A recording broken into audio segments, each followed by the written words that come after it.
پەرلەمانێک لە عەقڵی ئێمە بێ ئەبێت چی بۆ بگۆڕێ؟ ناتوانین بڵێن هیچی نەکردووە کردوێتی بەڵام بە پێویست نییە. کۆمەڵی خەڵکی پێگەیانوە دەستی حیزب زاڵە بەسەریە کێشەکانم بەردەوامن لە گسکەی هەتا گەورەی شانازیمان بە پەرلەمانی کوردستانەوە دەکرد. الحەمدولله بەعام زۆر باش هەیبینی.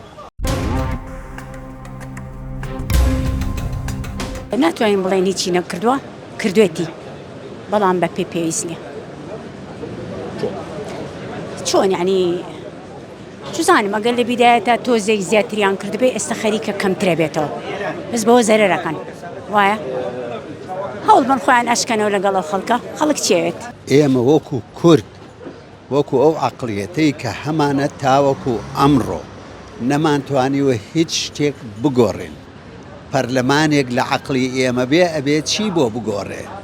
ئەجینا تەحەدا ئەکەم توانی بێتیان یاسایە بگەێنە ئەنجام یاخود بتوانن هەنگاوێ دۆزی کورد بەرنە پێشەوە بە پێچەوانەوە. ئێمە خەڵکیشمانە خەڵەتانەوە دنیاشمانە خەڵەتانەوە کە گوایە پەرلەمانمانەیە بەڵام بەداخەوە پەرلەمانمان نییە. ئینتیفازەمان کرد کە پەرلەمانمان دانا و هەڵبژاردنمان کرد لە ساڵی 92 لە تاکەکی کورد لە گسکەی هەتا گەورەی شانازیمان بە پەرلەمانی کوردستانەوە دەکرد. بەڕاستی پەرلەمانی کوردستان ئێمە بە دنیا ناساند و کوردیشی بە دنیا ناساند بەڵام بەداخەوە ئەو خولەی ئێستا بەڕاستی ناشرینیان کرد.